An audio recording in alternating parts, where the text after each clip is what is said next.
was thinking about when you mentioned finding out about the twins. It's like new life, super exciting, all that. But it was also like around some time of loss too. You mentioned your buddy with the company that kind of Yeah. attracted you to it, and you came really to learn from him and work with him. And Yeah. you and I were both close to him, so we kind of shared in that loss. But talk a little bit about like how weird of a balance it is to have the excitement of that, and then you also lost your mom around that same time. Yeah. Yeah. So coming to a new job where I was pretty jazzed and energized to dive into it. That was in 2018. And then almost exactly a year from the time I started, the guy who I came to work with, my buddy, he died. And so that was challenging because I wanted to learn from him about manufacturing. And while I did have some experience in it, I did not know much. And so, yeah, that was hard, but it was also the whole company. We found there was a lot of people that depended on him, and they also really cared, and they were really smart. And so many people in the company had to kind of emerge from a version that depended on him to a version that was strong enough without him, and Really step up. Step up. Yeah. So it was really cool. It was actually really fun to be around a group of people that knew him, and I felt there. I've identified that you can get to know somebody after they've died, and it's through stories and through people that knew them and things you didn't know, and that was a pretty regular experience for me. Even being close to him, you mean? Like you knew him, but you were still learning about him? Is that what you're saying? Yeah, so yeah, I'd hear a story and I'd be like, oh, I didn't know that happened. I didn't know he said that. I didn't know he did that. And then it was like a part of his personality that I didn't experience, or maybe I did experience part of it, and I thought to myself, like, okay, like I want to learn more. So I would ask more questions, and it's pretty cool. Pretty cool. So that happened, and then a year after that, my mom passed, which was tough. Well, my mom, I just actually talked about this today with somebody. Like when my buddy Ken died, our buddy, I felt like it kind of took all the grief that I had to give. Yeah. And so then my mom got sick, I don't know, probably 6 months later. And then she went like 9 months after we found out she was sick with pancreatic cancer. And I just remember I didn't have much to give. It was kind of like, I'm already broken. There's nothing more that can be broken. Yeah. And then before she died, in between that, COVID happened. Right. So I couldn't give two shits about, the end of the world. Yeah. Because my world had already kind of ended. And I remember feeling that and being validated by that with like Ken's family. Yeah. Because it was like, oh, okay, like we're all kind of feeling the same hurt and the same loss when COVID happened. And so, COVID was still real, and it was sad and it was hard, and there was a lot of things that happened that were really challenging and tough. And then in September of the same year, 2020, that's when my mom passed. And so, yeah, it was just like three big losses that happened during that So year. crazy. So, And in the midst of that, you get these two little crazy. yeah, and then we find out we were pregnant 2 or 3 months later. So, yeah, the joy and the grief happening at the same time, and being able to like try to feel both those things. Yeah. I mean, most of the time, I want to just feel the joy. I want to just feel the good. I don't want to feel any of the bad, any of the sad. And I think anecdotally, I knew from an early age that in order to feel extreme joy, you have to allow yourself to experience, extreme sadness. Yeah. But nobody wants to go pursue the sadness because it's like not fun. But I think my personality, for sure, like I've always, I think, struggled with what I call like covert depression. So it's like, it's not overt, it's not in your face where it's like I want to lay in bed all day, but covert where I'm not totally in touch with my feelings. Yeah. I'm kind of numb most of the time. And so for me to experience the extreme joy and the extreme sadness, like I have to get out of that covert kind of repression of all those emotions. Yeah. And some of it's survival and some of it's just like, Yeah, some of it is like serves you well at certain times, and then it ends up coming back to bite you, right? Because then you're not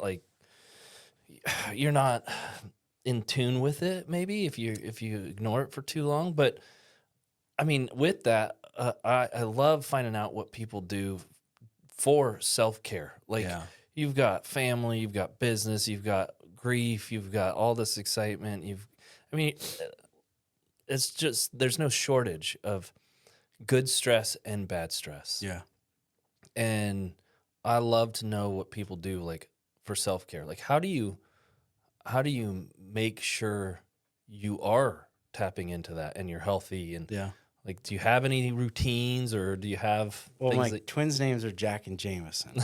So if that gives you any hint at how I self-care. self-medicate? Yeah. Uh-huh. No, I mean, COVID was a big year for that, a big like realization because I drank a lot, Mhm. as did the rest of the world because Right. like booze was at all-time high in sales.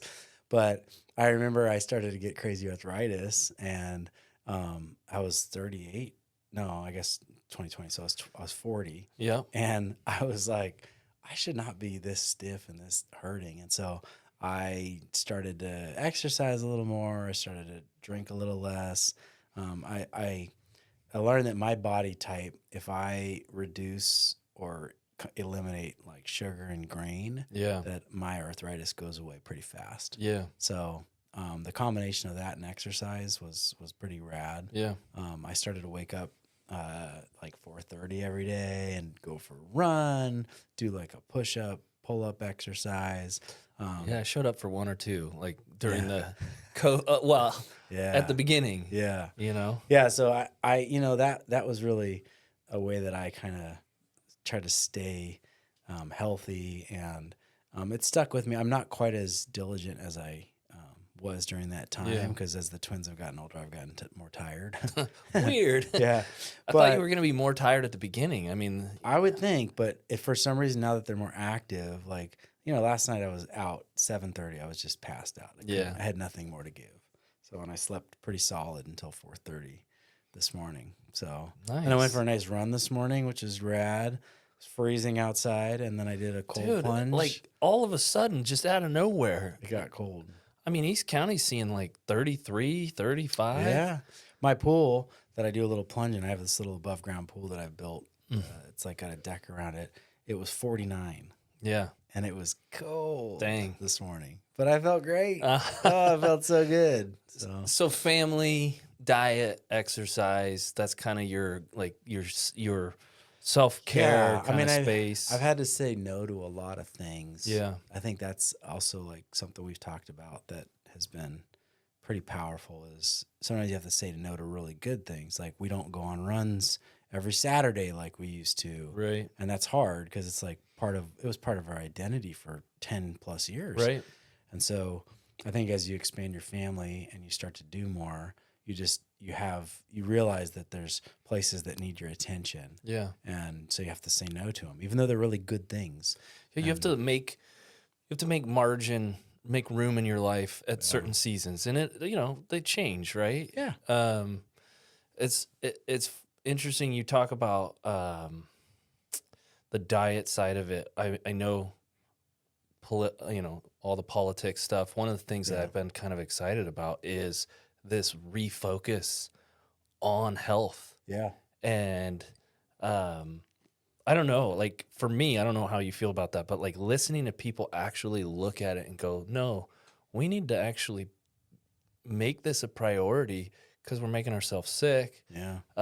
And it affects everything. I mean, we've known forever in business that, if you have healthy employees, if you have a Yeah. healthy crew, you have better attention spans, you have better, less people calling out sick, Yeah. you have better production. There's so many benefits, yet we don't focus on the diet side of it.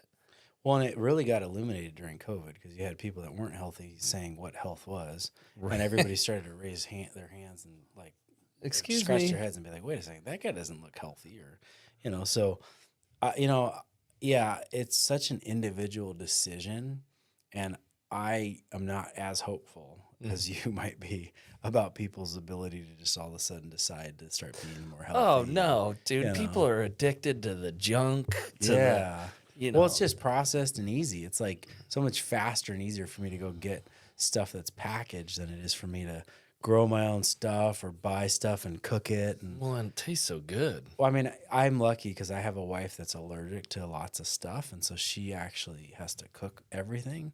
So like last night, we had peppers and these unique little like tomato looking peppers that I'd never seen before from our garden. And she was pulling out greens, like collard greens, this giant leaf that she's chopping up, and we're cooking it. And I didn't eat any of it, Yeah, but like, I got my God, McDonald's. it was amazing to see the whole process. Uh-huh. And, you know, I no, bet. I had leftover like gluten-free pasta, and it was fine. Mm. But I just being around her, while I don't always make the best decisions, like you start to get pieces of it, and so it's Yeah. really cool. It's really cool to